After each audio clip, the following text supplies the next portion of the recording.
Boa tarde, pessoal. Meu nome é Cláudio. Eu vou falar nessa videoaula um pouco de como você resolve alguns problemas em Prolog. Em específico, os problemas aqui do Rachacuca, aqui, que é um site bastante conhecido, que tem problemas na área de lógica, palavras, raciocínio, keys, né, de descobrir. E por fim, eu vou explicar porque um computador demora um pouquinho de tempo para resolver esses problemas, né? E finalmente eu mostro o código de um desses problemas, que será o problema dos carros no estacionamento. Ok. Esse tem várias classes aqui de problemas aqui do Rachacuca, mas todos eles seguem esse padrão aqui, ó, desse carro de estacionamento. O que não seguir ainda fica numa próxima videoaula. Bem, vamos começar. Então vamos aqui aos fundamentos, né? A parte por que Prolog resolve esses tipos de problema e como depois nós vamos aplicar todo esse conhecimento aqui no problema ali dos carros de estacionamento. Bom, basicamente um problema em Prolog ele funciona da seguinte maneira: você tem aqui os fatos, por exemplo, o fato A com conteúdo 1, 2, 3, fato B, conteúdo ABC, conteúdo fato C com conteúdo ponto, hashtag, asterisco, um ponto de interrogação.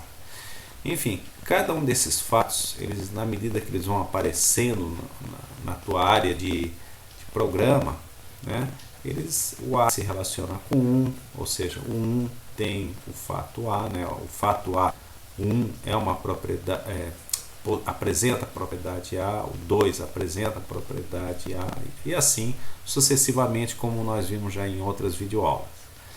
Bom, finalmente nós temos aqui já uma regra. Então, uma regra aqui para obter os valores de x, y, z em maiúsculo dos fatos nessa ordem: A, x, end, b, uma variável em b, uma variável z, e assim sucessivamente, e a regra terminando.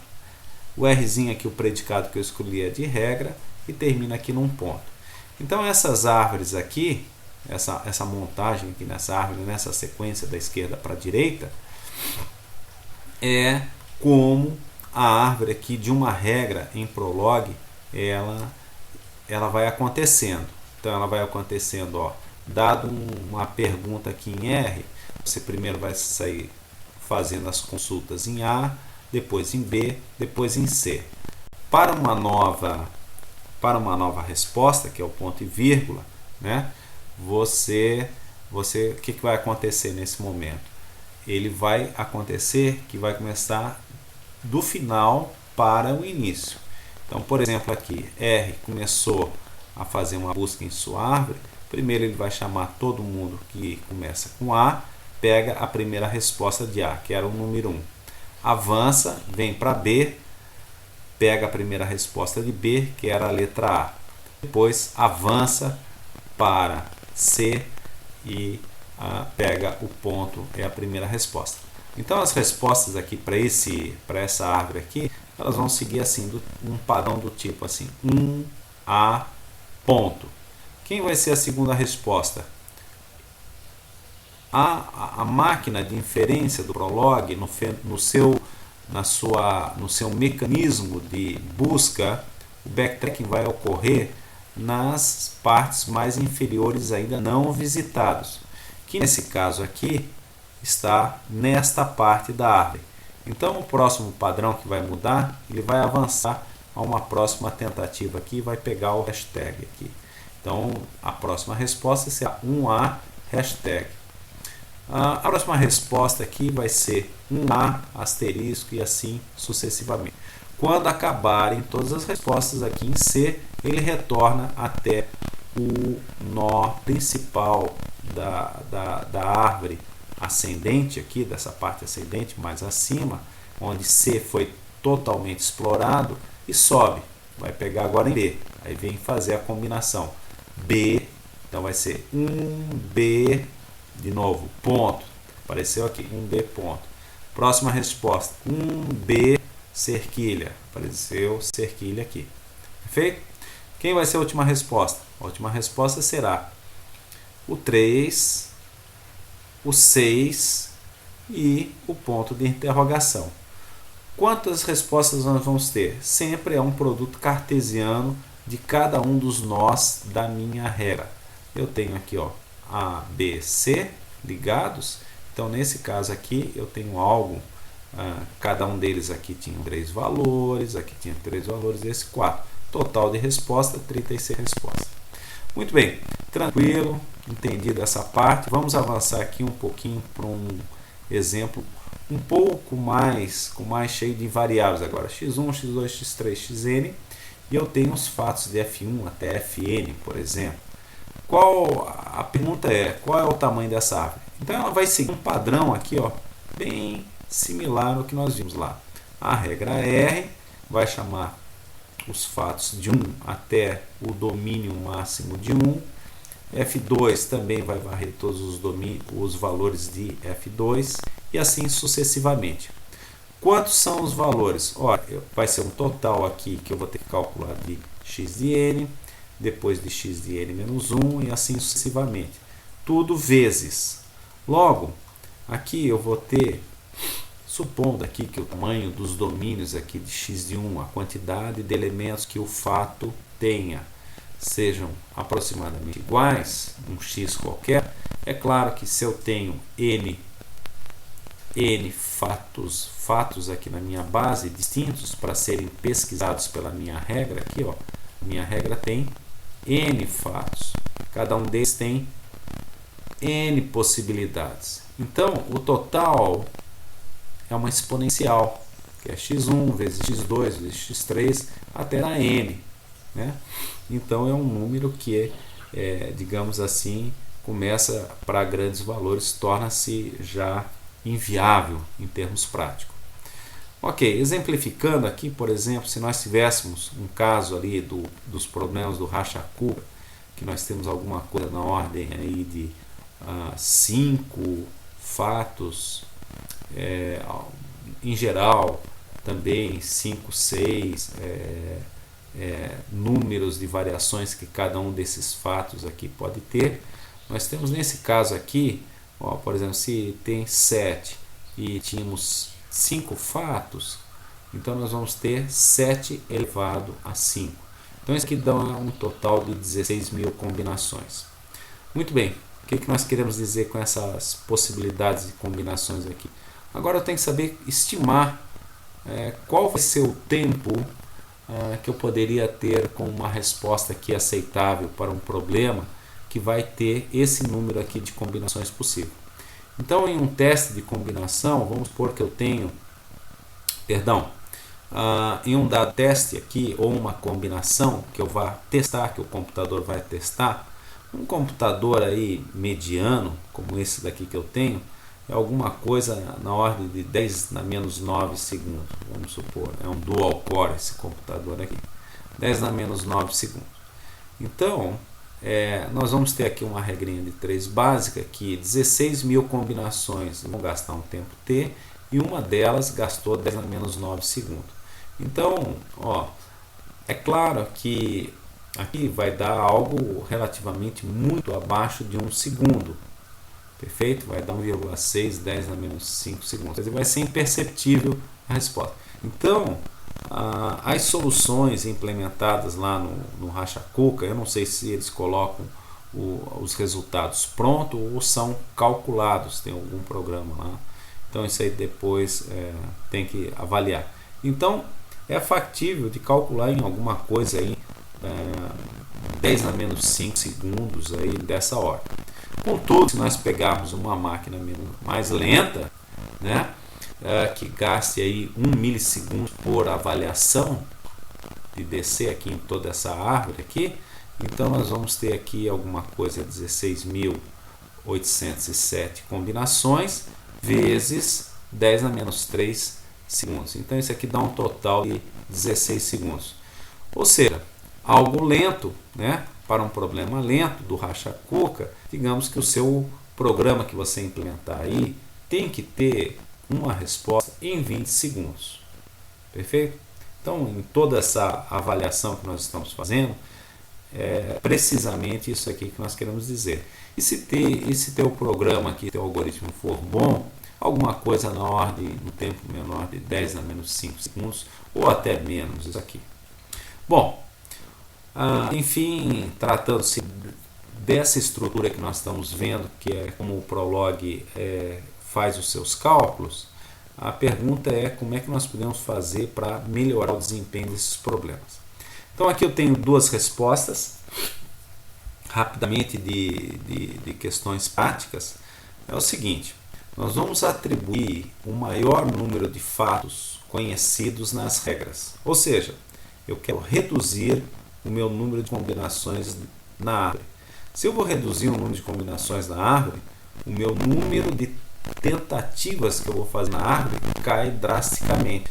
Então isso aí é aquela ideia. Vamos pegar aqui vamos pegar aqui esse caso aqui, ó. Por exemplo, diz que a Alexandre dirige uma crossover, né, um crossover nesse caso aqui. Então, aonde tiver o Alexandre, eu já tenho que tentar atribuir Alexandre com o dado de uma crossover, certo? Depois, a modelagem desse problema é utilizada com functor, que foi uma videoaula aí já passada. E lá naquele caso nós analisamos um problema de casais que tinham profissões distintas e esposas distintas, né?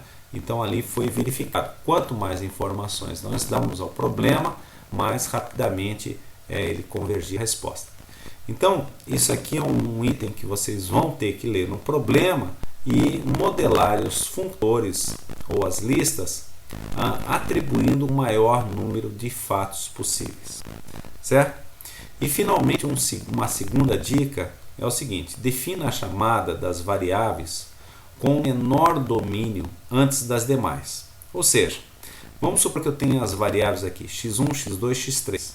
Só que x1 tenha um valor, x2 tenha dois valores, x3 tenha 10 na 6 valores. Perfeito? 10 na 6 valores. Então, eu poderia primeiro avaliar x1, as combinações de x1. Então eu tenho só uma possibilidade. x2, duas possibilidades. E x3, segue de 1 a 10 na 6 variações que o valor de x3 pode assumir. O que isso aqui vai acontecer? Cada tentativa que ele for fazer e for investigar, é uma resposta do meu problema, eu só subo até esse nível, não é eu desço para cá. Fica aqui e desce. Então eu não preciso subir até o que a gente chama da raiz da árvore. Agora, se eu começasse a escolher como um valor de partida fosse a variável x3, eu teria alguma coisa de 1 a 10 na 6.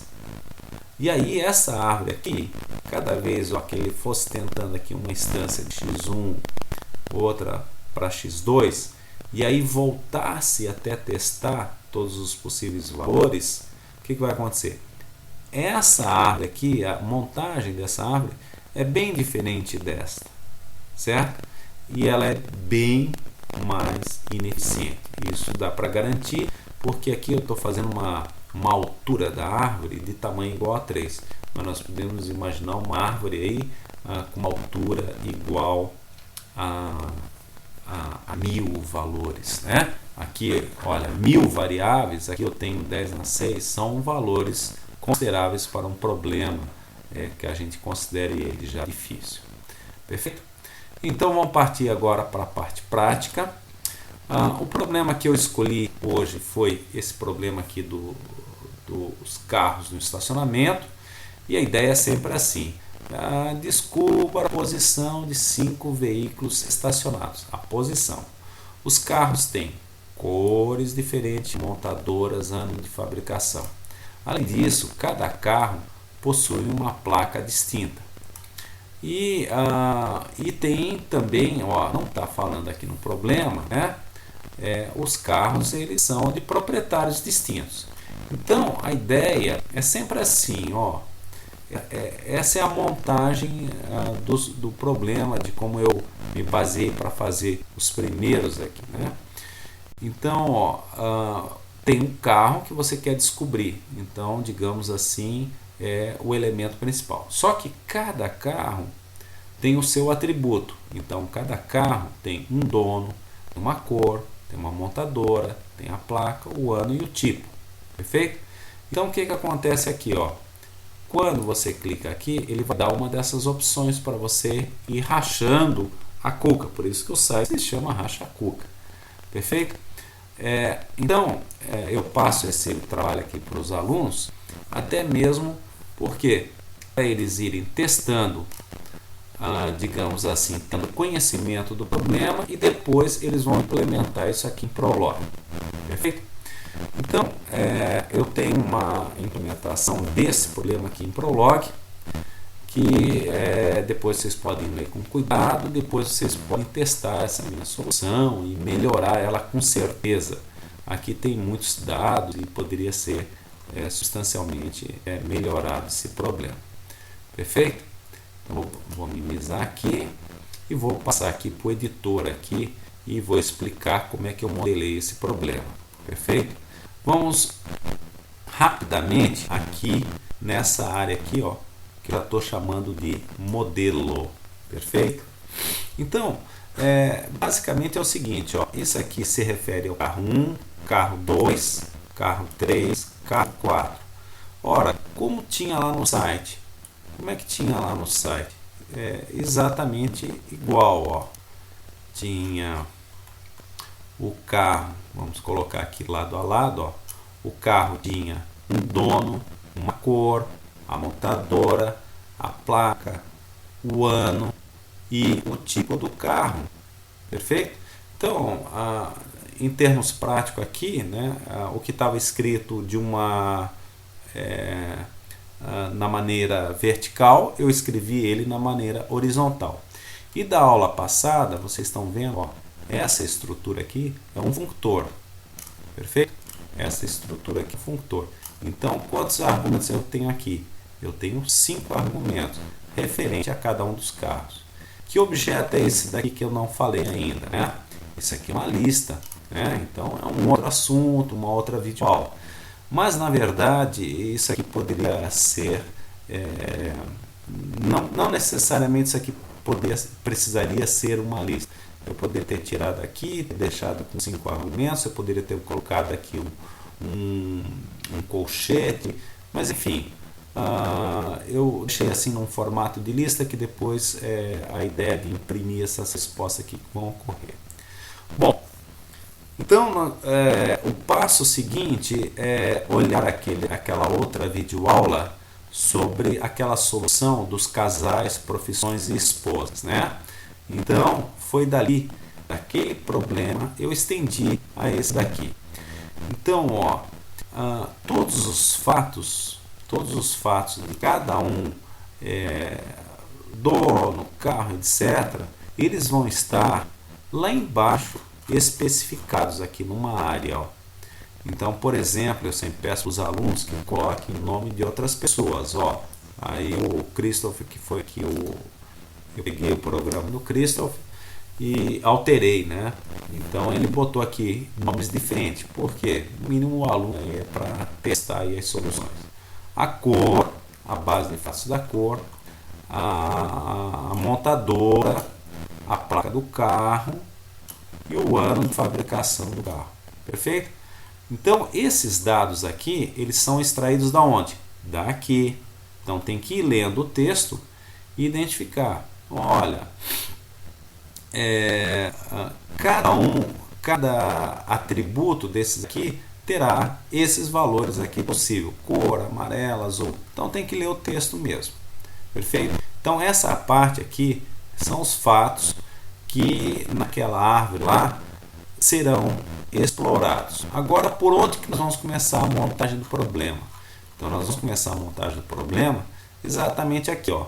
nós vamos, por exemplo, ele começou uma coisa bem natural. Ó, dono, cor, montadora, placa, ano e o tipo. Mas isso aqui não necessariamente vai dar o código mais eficiente. Mas a ideia aqui não é mostrar a eficiência do código em si. Perfeito? Então, o primeiro momento aqui é pegar dono 1, um atributo para D1, um atributo para D2, um atributo para D3, um atributo para D4 e D5 finalmente. Aí você sabe que ele vai percorrer de imediato, ele vai atribuir o mesmo valor de D1 para D2, para D3, D4, D5. Mas o que acontece? Tem um predicado lá chamado allDifferent, que eu escrevi lá embaixo, que ele pega uma lista de atributos aqui e ele diz assim: todos eles terão que ser diferentes.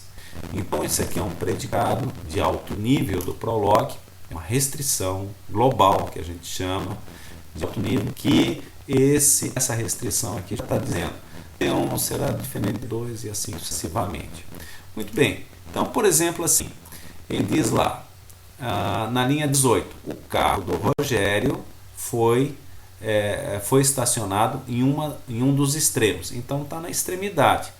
Então o Rogério vai estar, o dono do Rogério, certo? Que era o nome do Rogério e ele botou um nome fantasia aqui, ou vai estar na vaga da extremidade esquerda, ou na D1, ou na extremidade da direita, D5.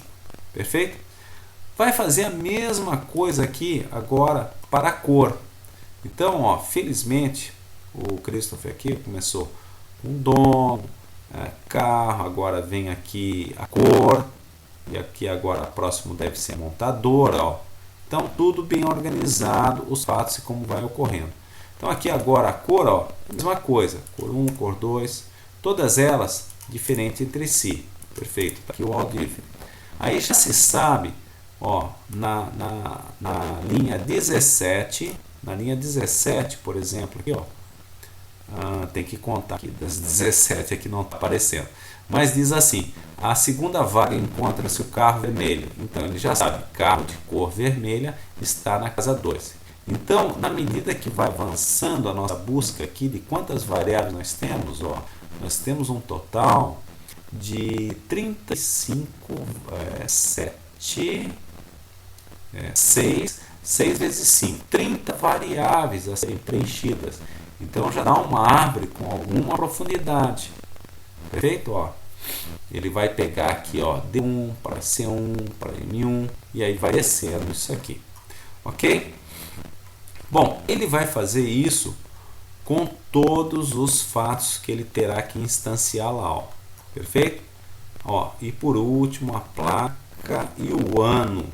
Se não me falha a memória, é o ano e o tipo aqui, ó, do carro. Está aqui o tipo do carro.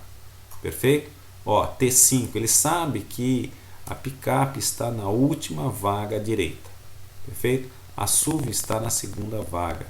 E assim sucessivamente. Então, sabe-se alguns dados assim, ó, numa determinada regra lá. O veículo fabricado em 2009 é uma picape. Então ele já sabe, ó, a picape vai ser do tipo T1 a T5 e o ano será de A1 a 2009. Então ele botou um ou aqui porque ele sabe que quando uma dessas aqui for atribuídas, a outras serão exclusivas. Perfeito? Muito bem. E assim ele vai especificando o problema. Bom, aqui embaixo, ó, termina essa regra que nós estamos chamando de modelo, ou que fez efetivamente a modelagem do problema. Termina aqui por um ponto, ó. Então aqui nós podemos escrever: acabou a modelagem do problema. Perfeito? Então, em Prolog, como ele se baseia num mecanismo chamado backtracking de busca por exaustão, então o que vai acontecer aqui? Ó, eu crio em geral uma nova regra chamada aqui modelo, e essa regra aqui, modelo aqui, o que vai acontecer? eu vou avaliar aqui se algo não passou lá em cima e veio parar aqui embaixo. Então, nesse caso aqui, se o aluno ficou lá tentando e diz, professor, não deu. Então eu digo assim, olha, coloque mais uma ideia aqui de se deu falha aqui, não é sancionada aqui em cima, ele vem para cá. Aí ele vem para cá, ele tem essa mensagem aí, ó, revise os seus códigos. Tá ok? Beleza. Muito bem. Então, voltando agora lá para cima,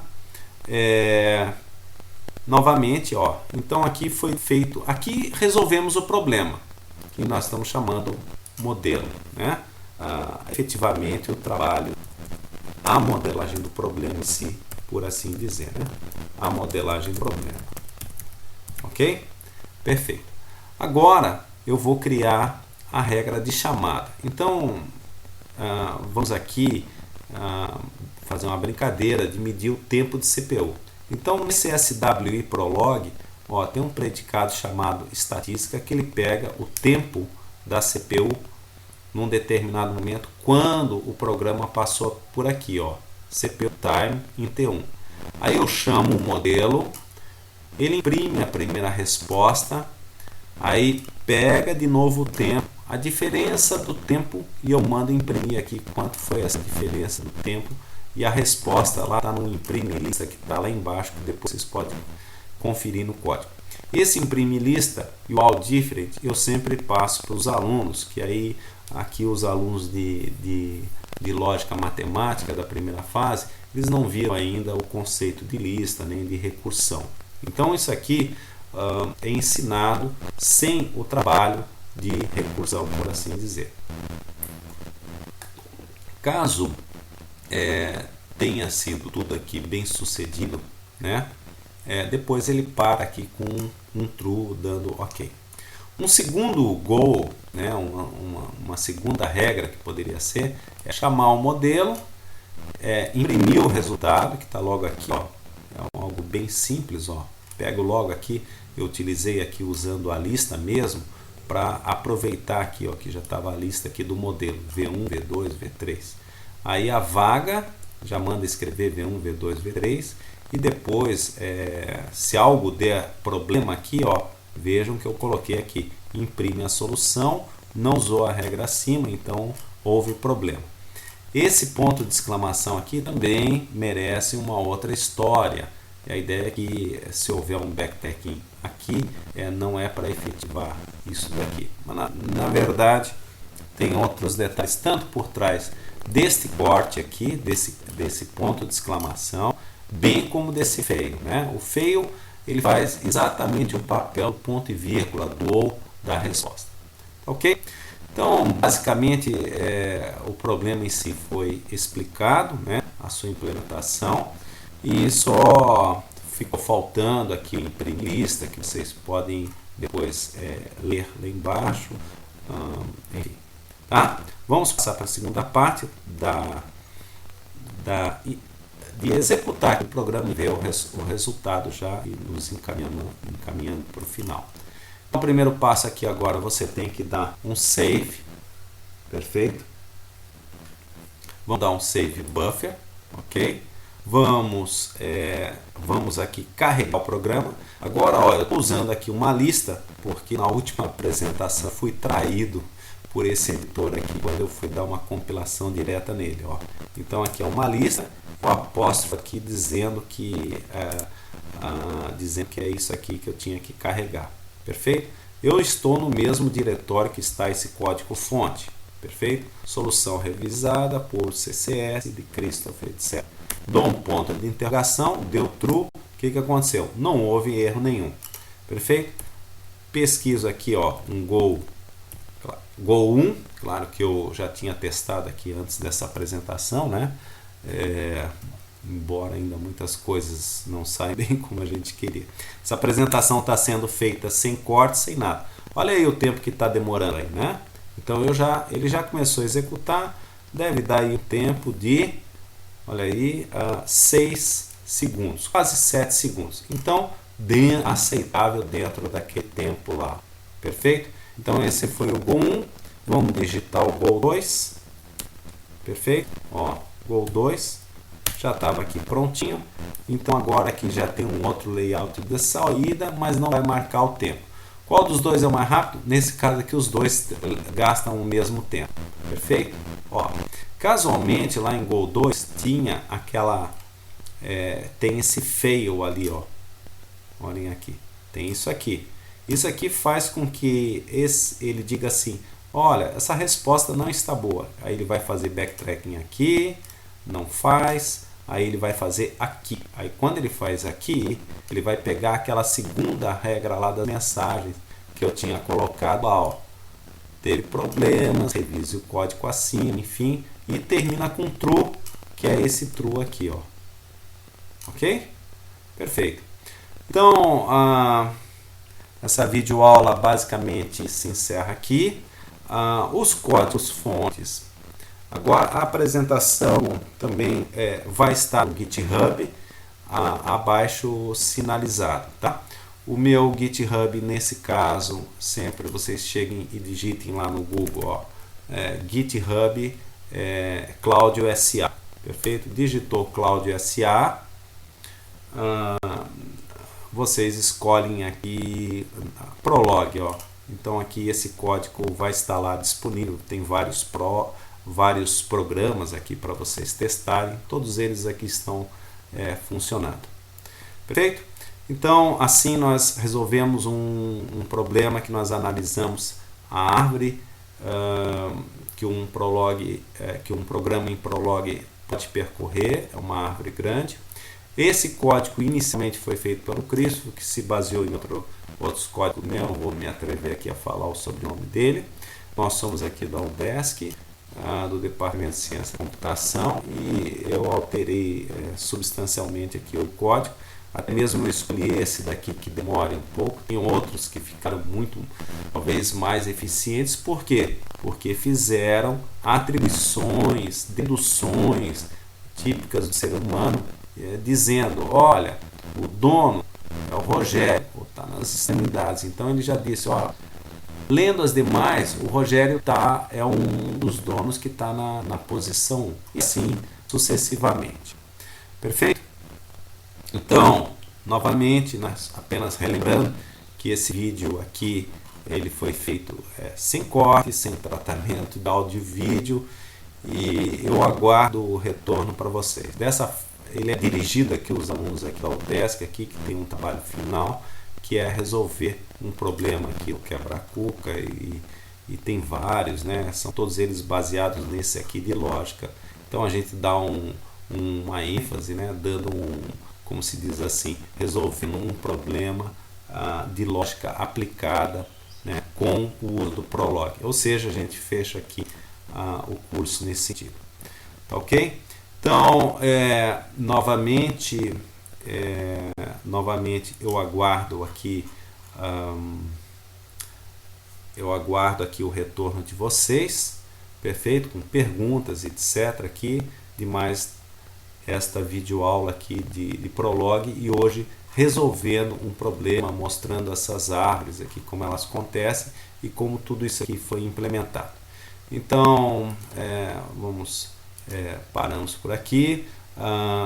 Como usar aqui o editor, como usar aqui o nosso SWI Prolog, etc. Eu já falei aqui em outros momentos. Perfeito? Um abraço para vocês, façam bom proveito e me retornem aí com resultados aí bem interessantes. Se alguém tiver alguma estrutura em um problema aqui que resolva isso aqui mais eficiente, em Prolog me dê um retorno, né, obviamente.